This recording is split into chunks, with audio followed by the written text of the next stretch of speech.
नमस्कार, मैं रवीश कुमार। राष्ट्र और राष्ट्रवाद का मसला आते ही टीवी की बहसों में जान आ जाती है। एंकरों की भाषा जनरलों से भी ज्यादा आक्रामक हो जाती है।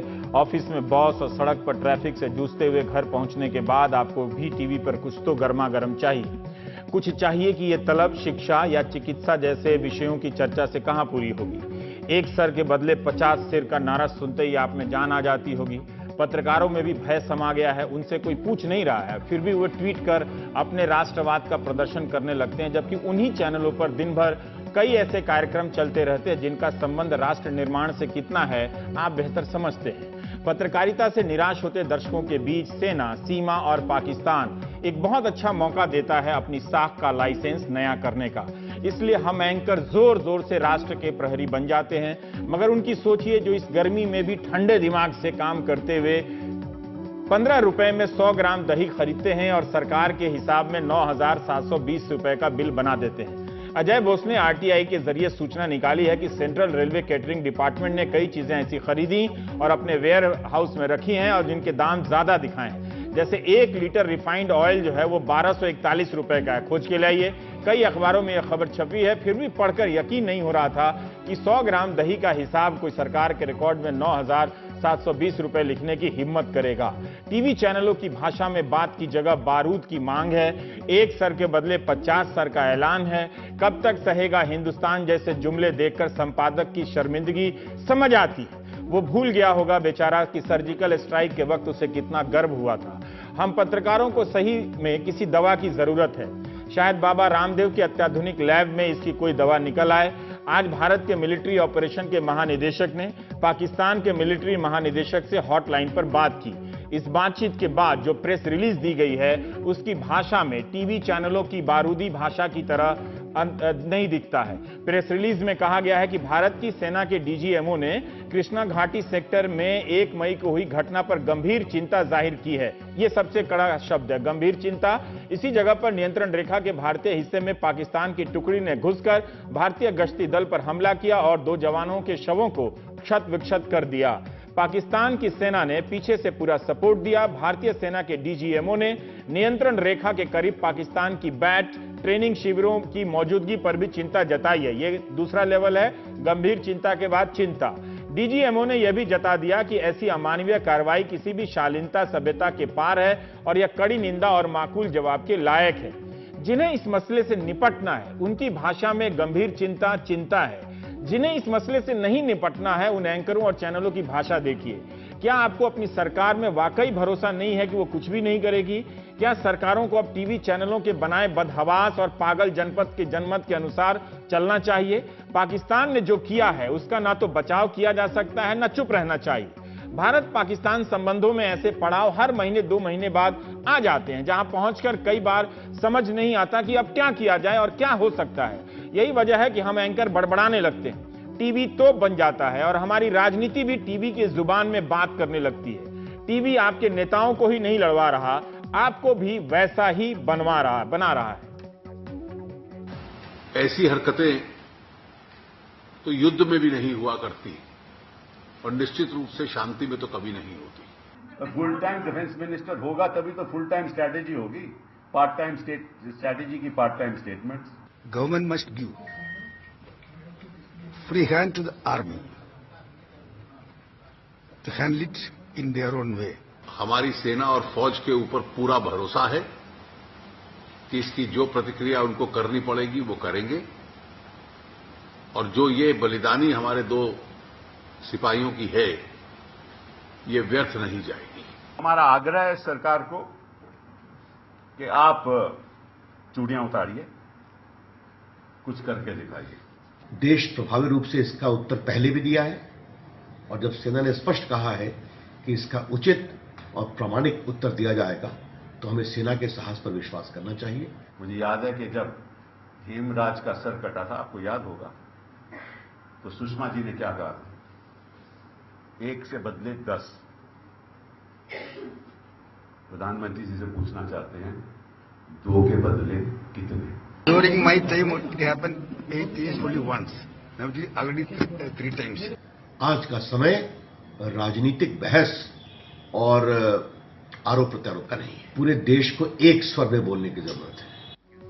आप हेमराज के घर जाकर देखिए, तब कितना मजमा लगता था, और अब उसके परिवार वाले, उनके परिवार वाले बता देंगे कि अब कौन लौटकर दोबारा आया। एंकर नेताओं को लड़ा भी रहे हैं और बोल भी रहे हैं कि जब तक शहीदों की चिता जल रही है तब तक राजनीति नहीं होनी चाहिए। आप उस एंकर की भाषा में इस राजनीति की मासूमियत देखिए। यूपीए बनाम एनडीए के समय में आतंकवादी हमलों और जवाबी कार्रवाई के आंकड़े उभर आए हैं। दोनों सरकारों में तुलना हो रही है कि कौन बेहतर था। 2011 से 13 के बीच यूपीए के समय 270 बार सीज फायर का उल्लंघन हुआ। 2014 से 16 के बीच एनडीए के समय 349 बार उल्लंघन हुआ। 2011 से 13 के बीच सीज फायर में यूपीए के समय 17 जवान शहीद हुए, और इन 2 सालों में 14 से 16 के बीच एनडीए के समय 27 सुरक्षा बल शहीद हुए। इस तरह आतंकवादी हमले में 2011 से 13 के बीच 108 सैनिक शहीद हुए, जबकि एनडीए के समय 14 से 16 के बीच 180। ये आंकड़े साउथ एशिया टेररिज्म पोर्टल के हैं। हाल ही में कुपवाड़ा में एक सैन्य शिविर पर आतंकी हमला हुआ। कैप्टन आयुष यादव और 2 जवान शहीद हुए। आतंकवादियों ने बैंक की कैश वैन पर हमला भी किया और 50 लाख रुपए लूटे, और जम्मू कश्मीर पुलिस के 5 जवानों को भी मार दिया। तब इस तरह का उबाल क्यों नहीं आया? जम्मू कश्मीर के हालात ये हैं कि अनंतनाग लोकसभा क्षेत्र में उपचुनाव के लिए चुनाव आयोग को 70,000 सुरक्षा बल की मांग करनी पड़ती है। कुछ दिन पहले श्रीनगर लोकसभा क्षेत्र में उपचुनाव हुए तो करीब इतने ही वोट पड़े थे। सोचिए, उसमें 90,000 के करीब वोट पड़े थे। अनंतनाग लोकसभा उपचुनाव रद्द हो गया है। मंगलवार को दिल्ली में जम्मू कश्मीर के गवर्नर एनएन वोहरा ने गृहमंत्री राजनाथ सिंह से मुलाकात की। गवर्नर वोहरा ने गृहमंत्री को आश्वासन दिया है कि हालात पर जल्द काबू पा लिया जाएगा।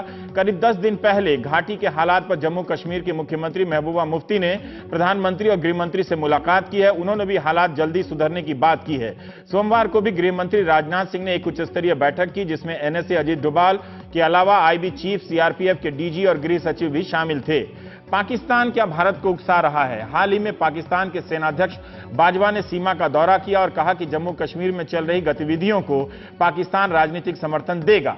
क्या नवाज शरीफ की सत्ता पर पकड़ कमजोर हो रही है? तुर्की के राष्ट्रपति भारत दौरे पर जिस वक्त प्रधानमंत्री से मिल रहे थे, उसी वक्त के आसपास सर काटने की यह खबर आई। मुझे पता है कि अभी बम, बारूद और बदला जैसे जुमलों के अलावा किसी और लहजे में सुनने का लोगों का मूड नहीं है और एंकरों का भी नहीं है। फिर भी हम अजय शुक्ला और सुशांत सरीन के साथ समझने का प्रयास करेंगे कि उनके जायज गुस्से के अलावा सरकार को क्या करना चाहिए था जो वो नहीं कर पा रही है। अगर सरकार को हमला करना ही चाहिए तो उसे तुरंत टीवी एंकरों को विश्वास में लेकर फैसला कर लेना चाहिए। बातचीत की बात करने वालों के बहाने नहीं बनाने चाहिए। वैसे भी बहुमत में वो नहीं है जो बातचीत की बात करते हैं। उनकी संख्या इतनी है कि वे पार्षद का चुनाव भी नहीं जीत सकते। इसलिए हम बातचीत करेंगे प्राइम टाइम में, और एंकरों से भी कहेंगे कि घेरना है तो सरकार को घेरिए, बातचीत की बात करने वालों को घेर कर क्या फायदा। हमारे साथ अजय शुक्ला हैं, सुशांत हैं। अजय, मैं आपसे ही जानना चाहता हूं कि भाषा से मुझे तकलीफ होती है और खुद भी कई बार इन्हीं मसलों पर बहस करते करते कई बार लगता है कि अब वो सब बातें बेकार हो गई हैं, मतलब उनकी चर्चा हो चुकी है। मैं आपकी प्रतिक्रिया जानना चाहता हूं कि जब ये खबर आई कि 2 सैनिकों के साथ ऐसा हुआ है, तो क्या आप भी ज्यादा भड़के अपनी सरकार या सेना को लेकर आप हतोत्साहित हुए कि वो उसे जो करना चाहिए वो कर नहीं रही है? नहीं, देखिए, मैं तो एक एनालिस्ट के तौर पे जो है इन चीज़ों को देखता हूँ, ध्यान देता हूँ। और मुझे जो पहला सवाल जो मेरे दिमाग में आया वो ये था कि पिछले साल जब उड़ी के ऊपर जो हमला हुआ था, जब 17 जवान मारे गए थे, उसके बाद में हमने सर्जिकल स्ट्राइक्स किए थे पाकिस्तान के ऊपर। वो सर्जिकल स्ट्राइक्स का फायदा क्या हुआ? क्या असर हुआ उन स्ट्राइक्स का? अगर कुछ महीनों बाद वही बात हो रही है, जवानों के शवों के सर काटे जा रहे हैं, तो फिर ये सर्जिकल स्ट्राइक्स का जो लेसन हम पढ़ाना चाहते थे पाकिस्तान को, वो लेसन पाकिस्तान तक पहुंचा है कि नहीं? अगर नहीं पहुंचा है तो क्या प्रॉब्लम था? क्या हमने ज्यादा जो है जो है दरिया दिली दिखा दी उनको? हाँ, क्या हमने जो है, अगर हमें उन्हें उन पर रहम नहीं बरतनी दिखानी चाहिए थी उनके प्रति, तो क्या करते हैं? यही बात है कि रहम खाना या ज्यादा तगड़ा मैसेज पढ़ाना, इन दोनों के बीच में जो तुलना करना होता है वो बहुत मुश्किल है किसी भी सरकार के लिए।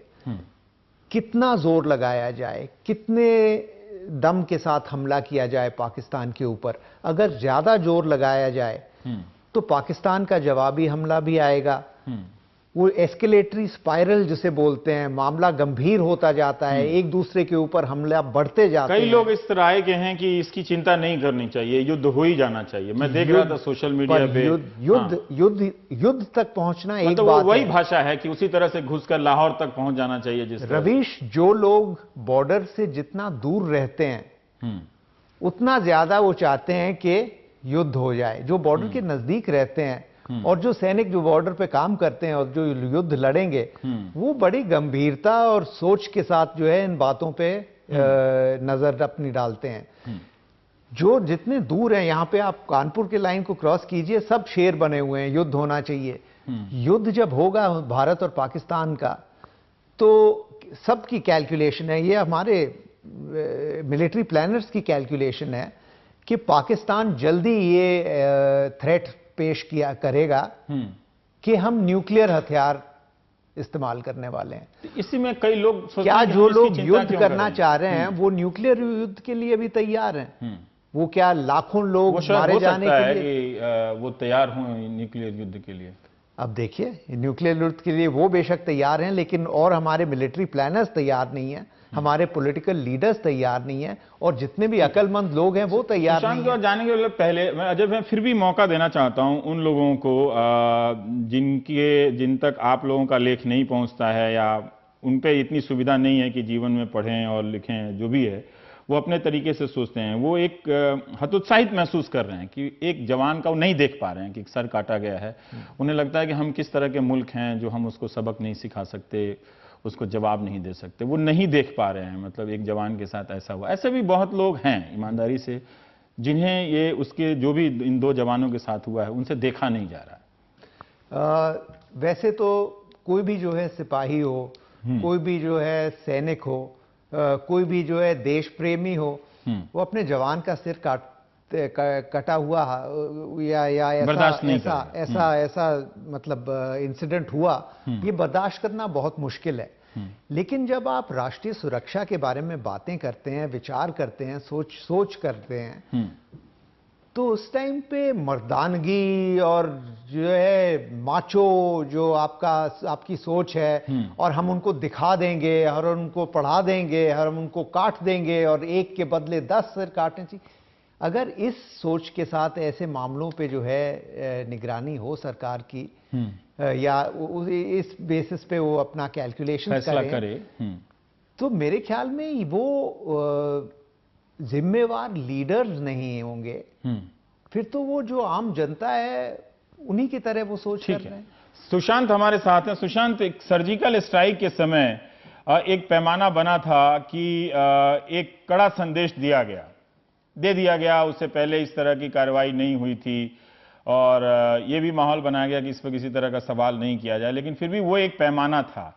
पर उस पैमाने को अगर बेंचमार्क मान लें तो इस घटना के बाद तुरंत क्या सरकार को करना चाहिए था? क्या हम ये सरकार से ये उम्मीद करना, गुस्सा जाहिर करना ठीक बात समझ में आती है कि उसे फिर से वैसा करना, क्या इस बात की गारंटी है कि पाकिस्तान दोबारा तिबारा नहीं करेगा? और अगर ये गारंटी नहीं है तो मैं आपसे जानना चाहता हूं कि फिर सरकार को या सेना को क्या करना चाहिए जिससे ऐसे लोगों में संतोष हो कि हां उसकी सरकार चुप नहीं रहती है। देखिए, एक तो सरकार चुप नहीं रहती, या बोलना चाहिए कि फौज चुप नहीं रहती। अजय आपके साथ बैठे हुए हैं, ये बेहतर जानते हैं कि फौज की तरफ से एक प्रतिक्रिया जरूर आएगी। वो कब आएगी ये देखना पड़ेगा, और किस लेवल की होगी ये भी देखना पड़ेगा, जांचना पड़ेगा। दूसरी चीज मैं कल ये वजाहत करनी बड़ी जरूरी है कि जब सर्जिकल स्ट्राइक्स हुई थी, और मैं मानता हूं कि वो बड़ी इंपॉर्टेंट चीज थी, और जिस स्केल पे हुई थी वो शायद पहले नहीं हुई, लेकिन टैक्टिकल लेवल पे पहले भी इस तरीके की स्ट्राइक्स हुई हैं। लेकिन कोई भी संजीदा एनालिस्ट ये नहीं मानता था कि ये कोई जादू की गोली है, और क्योंकि एक बारी आपने चला दी इसके बाद आगे से गोली चलाने की जरूरत नहीं पड़ेगी। जिस तरीके से वैसे भारत और पाकिस्तान के रिश्ते हैं, आप जो आपका सवाल है कि आप क्या करें कि आगे से ये ना हो, ऐसा कुछ भी नहीं है। आपको प्रतिक्रिया करनी पड़ेगी, उसका स्केल आपको जज करना पड़ेगा। और अजय की बात ये ठीक है कि उस पर आप कितना उसको कैलिब्रेट करेंगे, किस लेवल तक लेके जाएंगे, ये एक संजीदा कैलकुलेशन होगी, लेकिन ये करनी पड़ेगी आपको। एक और चीज जो समझने की जरूरत है वो ये है कि प्रतिक्रिया और एक खुले युद्ध में बहुत बहुत डिस्टेंस होता है। तो सिर्फ ये मान लेना कि क्योंकि पाकिस्तान की तरफ से एक दुस्साहस उन्होंने दिखाया और इस तरीके की कायरपंती वाली काम किया, तो उस पे अब हम सीधा युद्ध पे जाएंगे, मेरे ख्याल वो बिल्कुल बेवकूफा बात होगी। इशू इंपॉर्टेंट ये है कि ये जो हुआ है इसका आपने रिस्पांस देना है। वो रिस्पांस क्या होगा? वो 4, 5, 6 शायद चीजें हैं जो आपके मेन्यू पे हो सकती हैं, जो आपको शायद करनी पड़ेंगी। लेकिन ये मान लेना कि देखिए, क्योंकि इससे एस्केलेशन होगी, पाकिस्तान की तरफ से एक जवाब आएगा, और जहां पर मैं अजय से थोड़ा डिसएग्री करूंगा कि अगर भारत और पाकिस्तान के बीच में ये एस्केलेशन लैडर पे गए तो न्यूक्लियर एस्पेक्ट आ जाएगा। देखिए, यही पाकिस्तान की नीति रही है कि भारत को ये दिखाया जाए कि देखिए अगर आपने ये किया तो हम न्यूक्लियर चला देंगे। अगर भारत को एक चीज संजीदगी से सोचने की जरूरत है कि हालात काबू से बाहर ना हो, तो क्या यही चीज पाकिस्तान को सोचने की जरूरत नहीं है? ये कहां लिखा है कि ये जो जिम्मेदारी है ये केवल भारत की है कि हालात काबू से बाहर ना हो, और पाकिस्तान के पास एक खुला छूट है कि वो जो करना चाहे वो कर ले, और फिर भारत एक रिस्पॉन्सिबल तरीके से उसको डील इसीलिए तो करेगा। शायद हालात टालने की बात, ये जो इक्वेशन है, हाँ ठीक है, आप बात पूरी कर लीजिए। इसको बदलना पड़ेगा, नहीं तो आप हरदम रिस्पॉन्स ही करेंगे, आप प्रोएक्टिव कोई स्ट्रैटेजी नहीं बना पाएंगे। और जब तक आपने वो टेम्पलेट चेंज नहीं किया, तब तक ये उम्मीद करना कि इस तरीके के हादसा बार बार नहीं होंगे, मेरे ख्याल वो बेमानी बात। मेरे ख्याल से सुशांत, आपको बताने की तो जरूरत नहीं है, ना ही दर्शकों को, कि किसी भी तरफ से अगर परमाणु हमला होता है तो उसके नतीजे क्या होते हैं, वो पीढ़ियों तक जाते हैं। लेकिन फिर भी मतलब उसको हम रखते हुए आपसे लेकिन रवीश, वो आपकी बात बिल्कुल दुरुस्त है, लेकिन वो कैलकुलेशन मेरे ख्याल पाकिस्तान को भी करनी चाहिए ना। ये सोचने से पहले कि हम, जैसे बंदर के हाथ में बंदूक होती है, पाकिस्तानी नेता तो उस तरीके से बयान देते हैं परमाणु शस्त्रों के बारे में कि कुछ बात हुई हम परमाणु वो हथियार इस्तेमाल कर लेंगे। तो ये तो उनको भी ये सोचना पड़ेगा ना कि भाई अगर इसका इस्तेमाल होता है ये मैं तो समझ उसका क्या इंपैक्ट होगा। अब मैं एक बात सुशांत जानना चाहता हूं, आपके किसी एक डैम पे गिरा दिया तो सारा का सारे पाकिस्तान की धरती जहरीली हो जाएगी। ठीक है, मैं तो क्या वो ये चाहते हैं, क्या इस तरीके की चीज चाहते हैं? तो ये सोचने की बात है। मैं एक इस पे आपकी प्रतिक्रिया लूंगा। मैं आपसे एक और बात का एक जवाब चाहता हूं सुशांत, कि लोगों की नाराजगी और जो भाषा की मैं बात कर रहा था, कि देखिए अभी कैप्टन आयुष यादव शहीद हुए, उनके साथ 2 जवान, सेना की यूनिट पे या कैंप में हमला हुआ, या इस तरह से आसपास कुछ और हमले हुए। हमारा गुस्सा लगता है कि कई बार हम उन चीजों को लेकर सहनशील होते जाते हैं। ये एक बेंचमार्क है जिसको देख के लगता है कि अब हमको युद्ध ही करना पड़ेगा। ऐसा क्यों है? नहीं, मैं समझा नहीं, दोबारा पूछिएगा जरा। अभी क्या करना पड़ेगा? हाँ, नहीं, मैं ये कह रहा था कि आर्मी कैंप में जो अटैक हुए, और अभी कैप्टन आयुष यादव जो शहीद हुए, इस तरह की कई घटनाएं लगातार हो रही हैं। तो हम उन घटनाओं को सामान्य रूप से लेते चले जाते हैं, उन पर हम इस तरह से नहीं उबल पड़ते हैं कि अभी सरकार को कुछ ना कुछ तो करके दिखाना पड़ेगा। लेकिन ये जब घटना आती है तो हम बर्दाश्त के बाहर, हम ये कहने लगते हैं कि अब हम बर्दाश्त नहीं करेंगे। ये लाइन लोगों के मन में या मीडिया के मन में कहां से कैसे बनती है आपकी नजर में?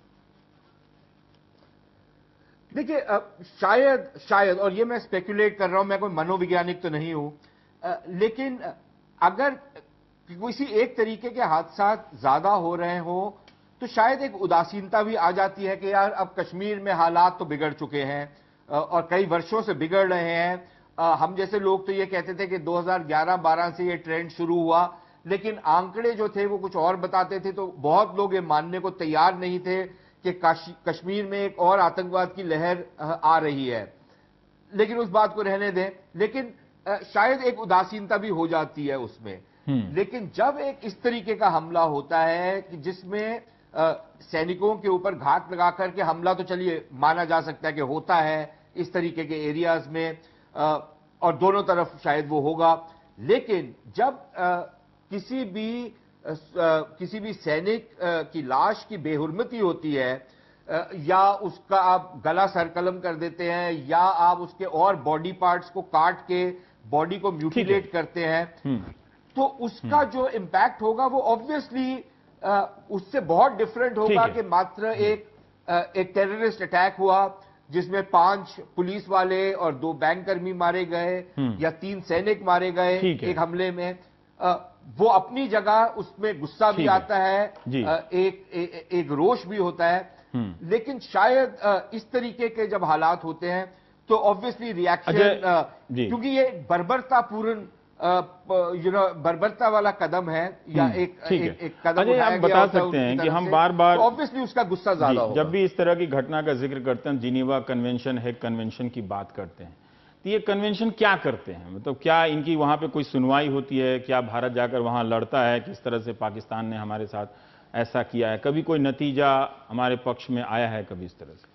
नहीं, ये जेनीवा कन्वेंशन जो है ये ले डाउन करता है कि जब युद्ध होता है तो 2 सैनिक, नहीं वो ठीक है, मान लीजिए कि वो परंपरा टूट गई, अभी रक्षा मंत्री भी कह रहे थे, तो फिर इसकी कहीं कोई सुनवाई भी होती है? कोई सुनवाई नहीं होती। मैं ऐसे विकिपीडिया से निकाल के जीके में कुछ नहीं, स्तर पे कोई ऐसा बॉडी नहीं है जहां पे आप ये जाके कह सकते हो कि लाइन ऑफ कंट्रोल के ऊपर हमारे 2 सैनिकों के सर काट दिए गए हैं और ये बिल्कुल अनसिविलाइज्ड काम है, इसका हमें जस्टिस चाहिए। कोई ऐसे ठीक है, बहुत बहुत शुक्रिया आप दोनों का। ब्रेक के बाद अच्छा अभी वक्त है, मुझे लगा कि ब्रेक के बाद और बात करेंगे।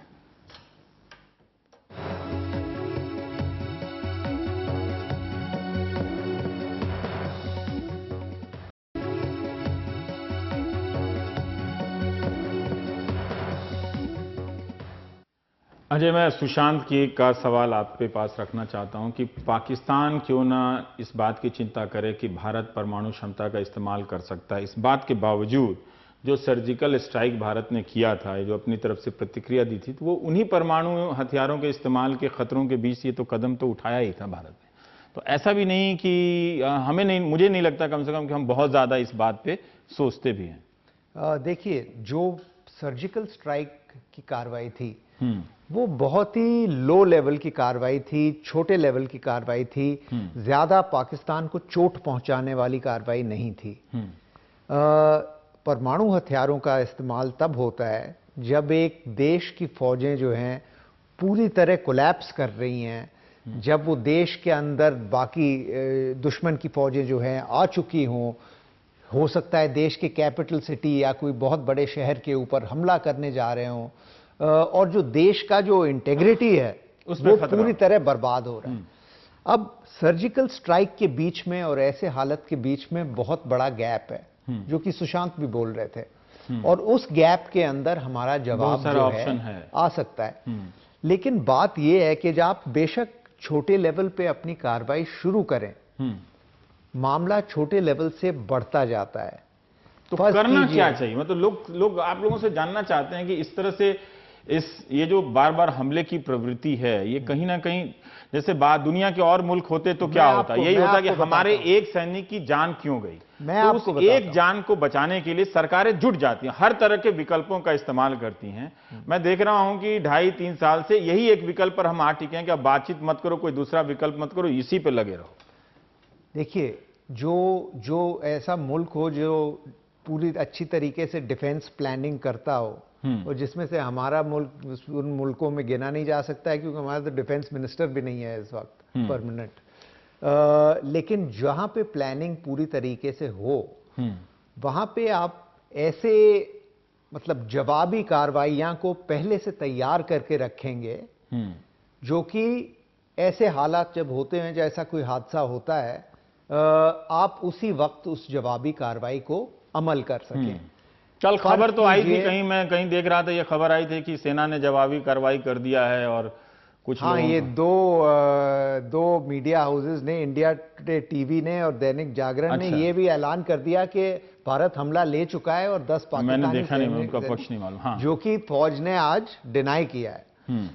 लेकिन जवाबी कार्रवाई फर्ज कीजिए ऐसी कार्रवाई ले सकता है, ऐसा रूप ले सकता है जैसे कि दुश्मन के नॉन टेररिस्ट कैंप के ऊपर, जहां जो नक्शे के ऊपर हमने पूरी तरीके से प्लॉट कर दिए हों, उनके ऊपर फौरन एयर स्ट्राइक्स जाए, या उनके ऊपर ये ब्रह्मोस मिसाइल जो कि हम सुनते रहते हैं कि इतना बड़ा वो एक विकल्प है, वो स्ट्राइक करें। अब ये इतनी बड़ी कार्रवाई नहीं है जो कि पाकिस्तान को परमाणु हथियारों के पास पहुंचा दे, लेकिन पाकिस्तान को संदेश तो पहुंचा देगा कि जब अगर आप हमारे सैनिकों के साथ ऐसी कार्रवाई करोगे तो जवाबी हमला जल्दी आएगा, फौरन आएगा और आपके ऊपर चोट पहुंचाएगा। लेकिन ऐसी तैयारियां हमने ना की हैं, ना ऐसे प्लान्स बने हुए और तैयार हैं हमारे पास। ठीक है सुशांत, हम आपसे जानना चाहते हैं, अभी जो अजय ने बताया कि आप जो सर्जिकल और न्यूक्लियर स्ट्राइक के बीच के जो रास्ते की बात कर रहे थे, उन्होंने एक दो विकल्प सुझाए कि ब्रह्मोस का आपने नाम लिया है ना, कि उससे जहां आतंकवादी शिविर है, हम कई बार बात करते हैं और ये आम लोगों की कल्पनाओं में चला गया है कि जहां आतंकवादी शिविर है वहां पर हिंदुस्तान को अटैक कर देना चाहिए, हमला करना चाहिए। क्या ये इतना आसान है हिंदुस्तान के लिए, उसके रेंज में है ये करना? आप उन दर्शकों को बता सकते हैं? देखिए, कुछ जो आतंकवादी ठिकाने हैं जो शायद सीमा के काफी करीब होते हैं, जिनको लॉन्च पैड कहा जाता है, वो तो शायद आप जरूर अपने सैनिकों को भेज कर भी उनके ऊपर अटैक कर सकते हैं, जैसे कि सर्जिकल स्ट्राइक्स में भी किया गया, तो वो तो पॉसिबल है। लेकिन बहुत सारे जो कैंप्स हैं वो 250-300 किलोमीटर अंदर, 150 किलोमीटर अंदर पाकिस्तान की टेरिटरी के हैं, और ये मान लेना कि पाकिस्तान की जो सेना की तैयारी है वो वैसी है जैसी कि शायद इजराइल को अपने कंपटीशन में मिलती है, मेरे ख्याल ये हमारी खामख्याली होगी। चाहे जिहादी जहन की सेना है लेकिन एक प्रोफेशनल सेना तो है, तो वो एक पॉसिबिलिटी कम नजर आती है जब तक आप बहुत ज्यादा एस्केलेशन की तरफ ना जाएं। दूसरा, ये बात ठीक है और ये काफी इस पे स्पेकुलेशन भी चल रही है कि इस तरीके के मिसाइल का इस्तेमाल किया जा सकता है एक मैसेज देने के लिए, लेकिन ये भी माना जाना चाहिए कि ये शायद बहुत ज्यादा एस्केलेशन होगी। इससे भी कम लेवल पर आप एस्केलेट कर सकते हैं, क्योंकि ये एक सीढ़ी है। आप इस सीढ़ी में अगर आप पहले ही 5 सीढ़ियां चढ़ जाएं, जो कि शायद ब्रह्मोस मिसाइल होगी, उससे पहले आपके पास 3-4 सीढ़ियां और हैं जिनको आप पहले चढ़ सकते हैं और फिर ब्रह्मोस पे जा सकते हैं। लेकिन इंपॉर्टेंट चीजें दो हैं। एक ये कि हमारी एक चाहत होती है कि हम जो कुछ करें फिर उसका हमारे को कोई कॉस्ट ना देना पड़े, वो शायद बात मुनासिब नहीं है, क्योंकि इस तरीके की चीजों में आपको एक कॉस्ट देने के लिए तैयार रहना पड़ेगा। ये एक बड़ी हार्टलेस सी चीज मैं कह रहा हूं, लेकिन ये हमारे को तैयार रहना पड़ेगा कि अगर हमारी तरफ से एक प्रतिक्रिया हुई तो हो सकता है पाकिस्तान की तरफ से भी होगी, और फिर हम उस सीढ़ी पे ऊपर चढ़ने के लिए तैयार रहें, तभी आपका कोई फायदा हो सकता है। अगर हुआ वो भी ताहयात नहीं होगा, कुछ समय के लिए होगा। तो ये एक बात समझनी हमारे को पड़ेगी। दूसरी चीज जो शायद हमारे को समझनी पड़ेगी वो ये है कि जब हम एस्केलेशन लैडर पे बहुत ज्यादा गुरेज करते हैं तो उससे दूसरी साइड को ऐसा महसूस होता है कि अच्छा यार, इनको हम यहां तक धक्का दे सकते हैं, इससे ज्यादा ये भी कुछ नहीं करेंगे। मेरे ख्याल वो जो उनकी अजम्पशन है वो उसको आपको चेंज करना पड़ेगा, वो चेंज तोड़नी पड़ेगी, क्योंकि वो एक अनसर्टेनिटी उनके दिमाग में भी रहनी चाहिए कि यार ये भी पता नहीं क्या कर जाएगा। बहुत बहुत शुक्रिया आपका सुशांत और अजय का शांति से बात रखने के लिए और सैन्य रणनीतियां हैं उनकी परिस्थितियों को समझाने के लिए। ध्यान रखिएगा, कई बार जब हम इस टीवी की उत्तेजना को देखते हैं तो लगता है कि हम लोग यहाँ क्या कर रहे हैं, पर आपको बता दे रहा हूँ आज, और आप याद रखिएगा कि ये जो एंकरों की भाषा है वो आपको जानवर बना रही है, और ये याद रखिएगा, इस बात को भूलिएगा नहीं इतनी आसानी से। इसके बाद हम तरनताल और देवरिया से जो तस्वीरें आई हैं अपने शहीदों की, वो तस्वीरें हम आपको दिखा रहे हैं।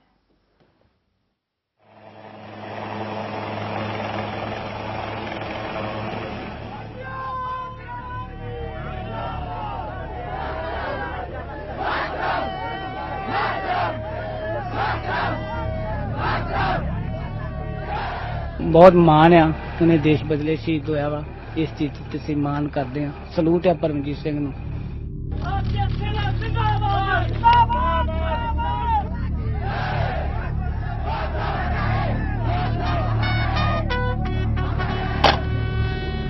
एक्शन ऐसा होना चाहिए कि आगे से ऐसी बात ना हो।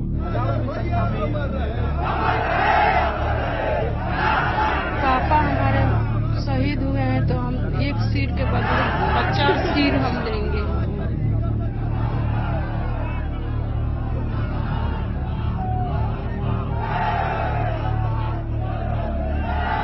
किसी जवान को रोके ना, हमारी मिलिट्री को रोके ना, सीधा अटैक करें। जो बाद में होएगा होएगा, लेकिन सीधा अटैक करें और बदला लें। हमारे भाई साहब को जैसे मारे हैं तो हमारे मोदी जी, प्रधानमंत्री जी और हमारे देश के जो बड़े बड़े नेता लोग हैं उनका काम है कि हमारे 10 सीट से 25 सीट काट करके लाया जाए।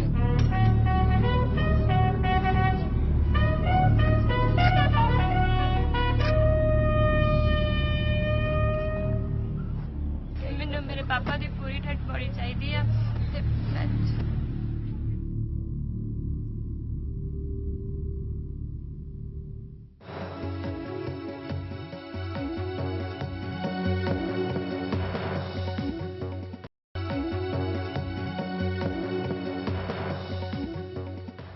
कवियों को राजनीति से समस्या हो ही जाती है, इसलिए जब आप किसी कवि के साथ राजनीति करें तो उसका विशेष ख्याल रखें। कोई पहली बार नहीं है जब मीडिया में कुमार विश्वास के आप से अलग होकर बीजेपी में चले जाने की अटकलें चल रही हैं, बल्कि इन अटकलों से कुमार का नुकसान ही होता होगा।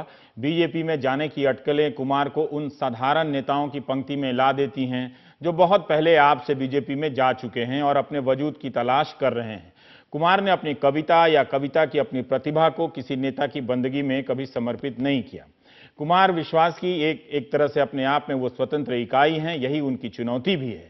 आम आदमी पार्टी में वे अपनी स्वतंत्रता की लड़ाई लड़ रहे हैं या वहां से अलग होकर राजनीति की कोई नई धारा बनाएंगे या फिर समंदर हो चुकी भाजपा में नदी के छोटे सोते की तरफ विलीन हो जाएंगे। मीडिया के पास इस कवि को समझने के लिए कोई पैमाना नहीं है, इसलिए वो कुमार विश्वास की हर बात को बीजेपी का खेल समझते हैं। वैसे भी आजकल हर पार्टी का बागी बीजेपी में ही जाता है। दल बदलू नेताओं के लिए उससे सुरक्षित और अच्छी जगह कोई है भी नहीं। क्या हम समझ पा रहे हैं कि कुमार विश्वास की लड़ाई क्या है? जो लोग एक राजनीति के लिए मिलकर लड़ते रहे हैं वो जब आपस में लड़ते हैं तो मिलते भी नहीं हैं। यही राजनीति की कविता है। वैसे आशुतोष और संजय सिंह कुमार विश्वास से मिलने गए।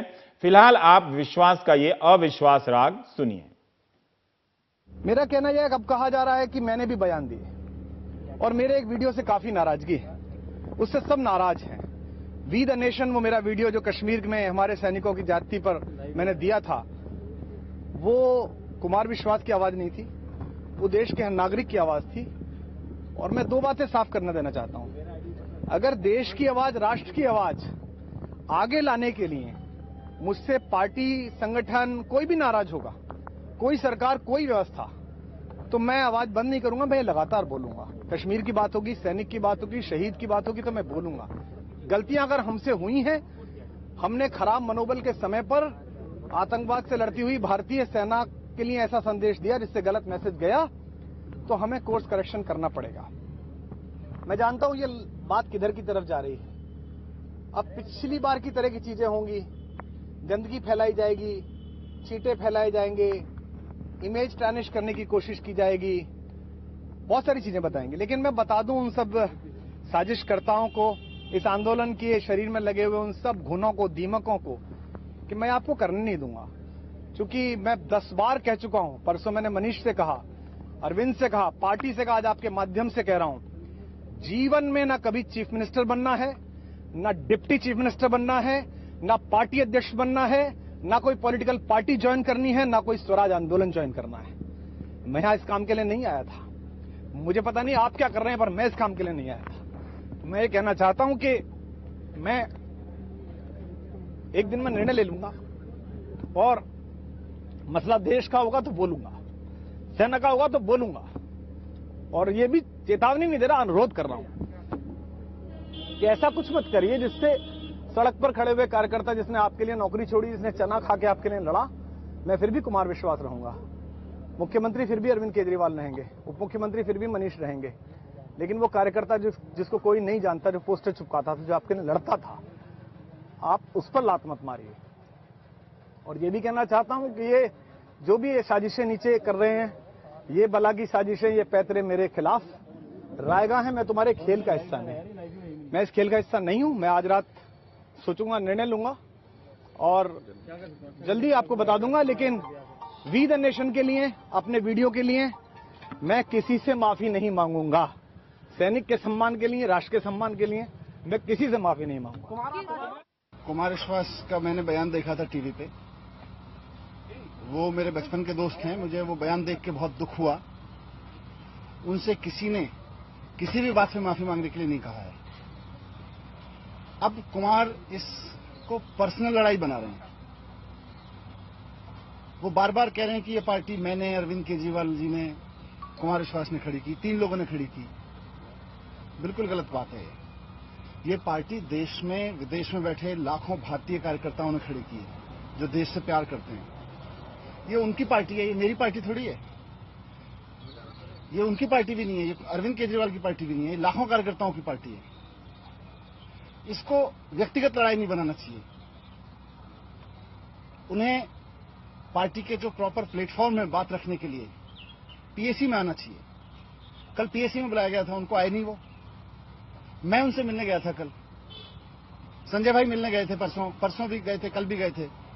अरविंद जी ने उनसे 3-3 घंटे बैठ के बात की है अपने घर पे। उनको पीएससी में बुलाया, वो पीएससी में नहीं आए, टीवी पे बयानबाजी कर रहे हैं। मैं कहना चाहता हूं उनसे कि टीवी पे बयानबाजी से कार्यकर्ताओं का मनोबल टूट रहा है। ये कार्यकर्ता पुलिस से पिटे हैं, ये कार्यकर्ता जेल गए हैं। इन कार्यकर्ताओं का मनोबल इस बात को देख के टूटता है कि पार्टी के नेता पीएससी में बात नहीं करते हैं, टीवी पे बयानबाजी करते हैं।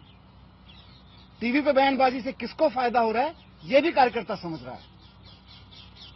टीवी पे बयान दे के किस पार्टी को, किन लोगों को, किस तरह के ताकतों को फायदा पहुंचाया जा रहा है, ये भी कार्यकर्ता समझ रहा है।